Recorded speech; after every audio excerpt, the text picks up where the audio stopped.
예수님이라는 제목으로 우리 함께 은혜를 나누고자 합니다.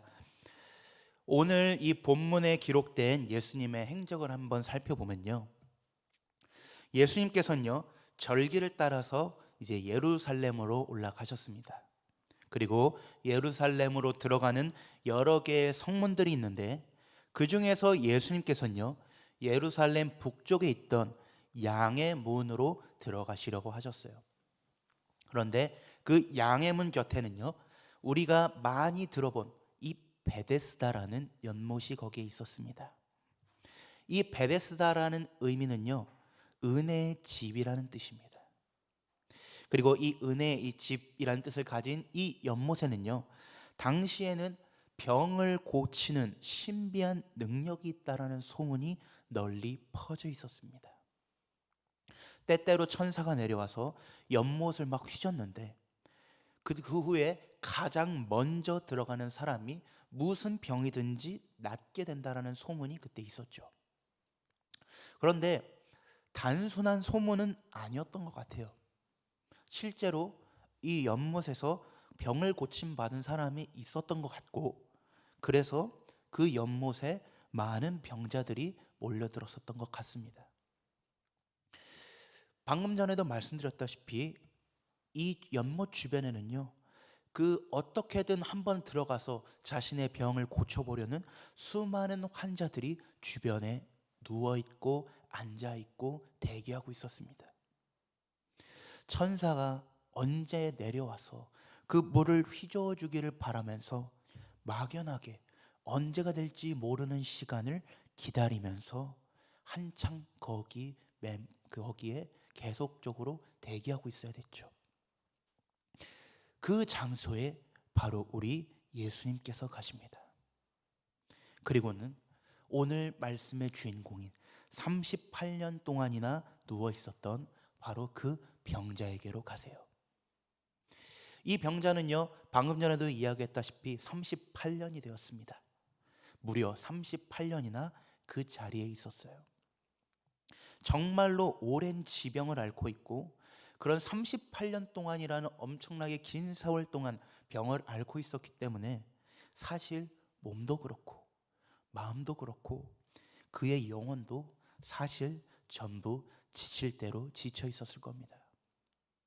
어쩌면요 사실 살아 있지만, 목숨은 붙어 있지만 그 모습에는요 아마 생기도 없었을 것이고, 그저 한 줄기 기적만을 바라는 메마른 시선만으로 그것들을 바라보면서, 저 연못을 바라보면서 언제 나를 누가 저기에 넣어줄 사람이 없나, 그냥 그렇게 막연한 기대 속에 살아가고 있었을 겁니다. 그는 늘 그래왔듯이요 오늘도 베데스다의 한 귀퉁이에 앉아 있었어요. 힘들고 외롭고 지친 마음을 가진 채로 그 자리에 앉아 있었습니다.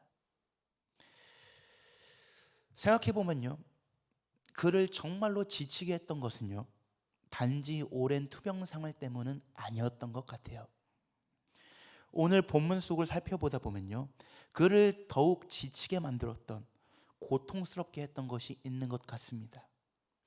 그것이 무엇인지 살펴보면요 7절 말씀을 보면 우리가 조금 알 수 있습니다. 7절 말씀에 뭐라고 나와 있냐면, 병자가 대답하되 주여 물이 움직일 때에 나를 못에 넣어주는 사람이 없어 내가 가는 동안에 다른 사람이 먼저 내려가나이다. 오늘 7절에 보면요 이 병자가 예수님께 이런 말을 합니다. 나를 들어서 저 베데스다 연못 한가운데에 넣어줄 사람이 없습니다. 저는요 이 본문을 묵상하면서요 그 이 말 속에요 굉장히 그가 철저하게 지금 외로움 가운데 있다라는 생각이 들었습니다. 그리고 또 한편으로는 사람에 대한 실망감을 가지고 있구나, 이런 생각이 들었어요. 생각해 보세요. 이 병자가 혼자 그 자리에 오진 않았을 겁니다. 처음에는 분명히 그를 돌보아 주던 사람이 있었을 거예요. 그런데 시간이 점차 지남에 따라서 어떠한 모종의 이유에선지는 모르겠지만 그의 주변에 사람이 아무도 없습니다.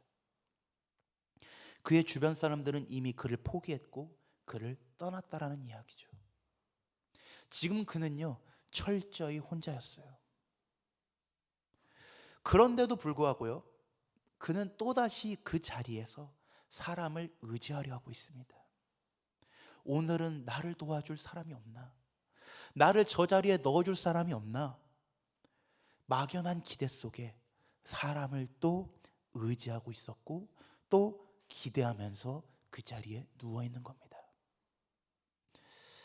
사랑하는 성도 여러분, 오늘 본문 속에서요, 이 38년 된 병자를 바라보다 보면요, 어쩌면 우리의 인생의 한 단면을 바라보고 있는 것 같습니다.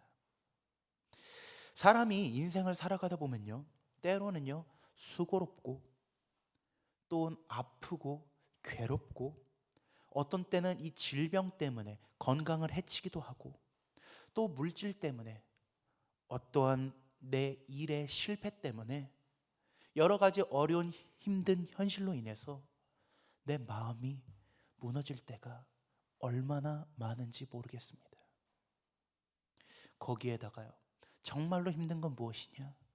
그렇게 힘든 상황에서 나와 함께 해줄 줄 알았던 내 주변 사람들이 떠나갈 때, 그 사람들에 대해서 내가 실망할 때, 그때 정말로 맥이 탁 풀리면서 정말로 바닥으로 가라앉는 것 같아요. 정말로 이 38년 된 병자처럼요, 그렇게 삶에 지치고 힘겨워할 때가 우리 역시도 종종 있는 것 같습니다.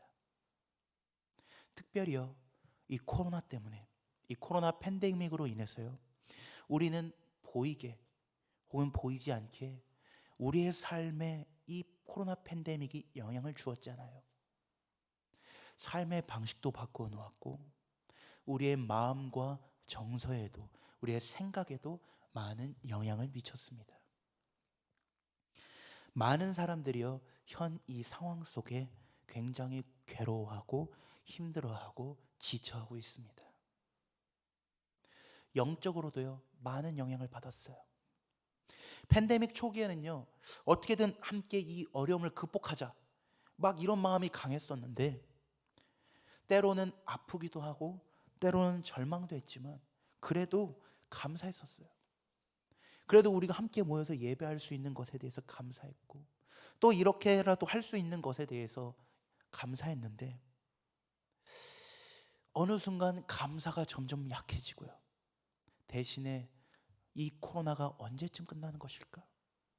이런 염려와 이렇게 되다 보면은 우리의 예배는 어떻게 될까? 그런 걱정, 그런 여러 가지의 마음들, 생각들. 아, 이제 이 코로나가 안 끝나면 어떡하지? 그럼 이 코로나와 어떻게 같이 살아가야 되지? 그런 마음들. 그런 어떤 그런 마음들이 우리의 마음과 영혼을 지배하고 지치고 힘들게 하고 있어요. 어쩌면요, 예수 믿는 사람이라는 이유로, 그리스도인이라는 이유로요, 오히려 더 지친 내색도 하지 못하고 또 추스리고 그렇게 지금까지 살아온 것은 아닌가. 그래서 우리도 보이지 않지만 이런 삶 속에 지쳐 있는 것은 아닌가, 그런 생각이 참 들었습니다. 그런데요, 8절을 보시면요, 오늘 본문 8절을 보시면 그렇게 지쳐 누워있던 그 병자를 보시고 주님은 지나치지 않으세요. 이렇게 이야기하십니다. 예수께서 이르시되 일어나 네 자리를 들고 걸어가라 하시니. 열왕기상 19장에 보면요, 로뎀나무 아래에 있던 엘리야의 이야기가 나옵니다. 이 엘리야, 그 로뎀나무 아래서요, 정말로 지칠 대로 지쳐서 몸져 쓰러져 있었어요. 마음과 영혼도요, 전부 이제는 지쳐갖고 하나님 내가 죽고 싶습니다, 그렇게 구했던 사람이 바로 이 당시의 엘리야였습니다. 그런데 하나님은 그런 그에게요, 천사를 보내주시고요, 그를 깨우시고 어루만져 주시고 먹을 것을 주시고 다시 일으켜 세워주시죠. 그리고 하나님의 산 호렙으로 가게 하셨습니다. 사랑하는 성도 여러분, 그래요. 맞습니다. 우리가 믿고 섬기고 바라는 바로 그 하나님은요, 이런 분이십니다. 우리가 38년 된 병자처럼요, 지친 마음을 가지고 지친 영혼을 가지고 우리가 정말로 힘들어하고 있을 때 하나님께서는요, 우리를 다시 일으켜 세우시기 위해 찾아오시는 분이십니다. 로뎀나무 아래에 지쳐있던 그 엘리야를 찾아오셨던 그 주님, 그리고 38년 동안 고생했던 그 자리를 지키고 있던 그 병자를 이끌어 주셨던 그 주님, 그 주님께서 오늘도 저와 여러분을 찾아오시는 줄 믿습니다. 그런데요, 제가 이 성경을 읽으면서요, 참 재미있는 부분이 있다는 것을 발견을 했습니다. 오늘 본문을 읽으면서요, 지금 이 장소가 어디라고 했죠? 베데스다, 그쵸? 베데스다 연못이잖아요, 그쵸? 이 연못 주변에는요, 이 38년 된 병자뿐만이 아니고 다른 환자들도 잔뜩 있었을 거 아니에요, 그쵸? 그런데 정작 오늘 본문 말씀에 이 주님의 은혜를 입은 사람은 단 한 명뿐이었습니다. 우린 여기에 사실 주목할 필요가 있습니다. 다른 이들도요, 그 베데스다 연못에 있었어요. 그런데 왜 그들은 이런 주님의 은혜를 받지 못했을까? 입지 못했을까? 여러분 궁금하지 않으십니까? 왜 그랬을까요? 어떤 이유였을까? 저도 궁금해요. 사실 안 나와 있잖아요. 나중에 천국 가서 예수님한테 물어보려고요. 예. 근데 진짜 궁금하잖아요. 저는 이제 궁금하면 못 참거든요. 그래서 머릿속에서 어떻게든 이걸 좀 생각을 해보려고 좀 이제 좀 맞춰봅니다. 상상을 해봐요. 다른 병자들은요, 예수님께서 그곳을 찾아오셨을 때에도요, 아마 베데스다 연못만을 바라보고 있었을 거예요. 왜요? 언제 천사가 내려올지 모르잖아요, 그렇죠? 연못이 동할 때 제일 먼저 들어가는 사람이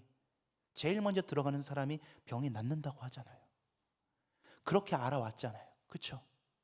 그런데 이 38년 된 병자는요, 연못에서 눈을 떼고 그곳에 오신 주님을 바라봤다라는 거죠. 정말 지치고 힘든 그 몸과 그 영혼을, 자신을 저 베데스다 연못에 넣어줄 누군가를 간절히 바라면서 아마 두리번거리고 있었을지 몰라요. 그 간절했던 시선이 주님과 딱 마주쳤을 겁니다. 그래서 주님은요, 그 지쳐 누워있던 그를요, 다시 일어날 수 있도록 회복시켜 주셨다는 것이죠. 우리가 살아가는 이 세상은요, 이 연못에서 눈을 떼지 말라고 가르칩니다. 기회를 잃지 않기 위해서, 또 어리석지 않기 위해서 세상적인 방법이 옳다는 것을 늘 우리에게 강조하면서, 또 그것밖에 너희가 의지할 것이 없다고 생각하게 만들면서, 그것이 사라지면 너의 희망마저 사라지는 것이다 라는 우리에게 생각을 주입시키면서 거기에서 눈을 떼지 못하게, 그곳에서 눈을 떼면 두려움이 임하도록 우리를 자꾸 만들어 갑니다. 하지만요, 그 연못에서 눈을 떼지 못하면요, 세상적인 방법에 눈을 떼지 못하면요, 결국 거기에 있는 다른 병자들과 같이요, 점점 지쳐갈 뿐이에요. 그 연못에만 소망을 두니까, 그 세상적인 방법에, 그것에만, 그 한 가지에만 소망을 두니까 얼마나 막막합니까? 그저 막연한 운을 바라보면서 살아가는 거잖아요. 정말로 무기력하게 누워있던 이 병자들처럼요, 내가 바라는 대로 되지 않는 이 현실을 마주보면서 그렇게 살아가야 되잖아요. 얼마나 육신적으로나 영적으로나 지칠 수밖에 없습니까?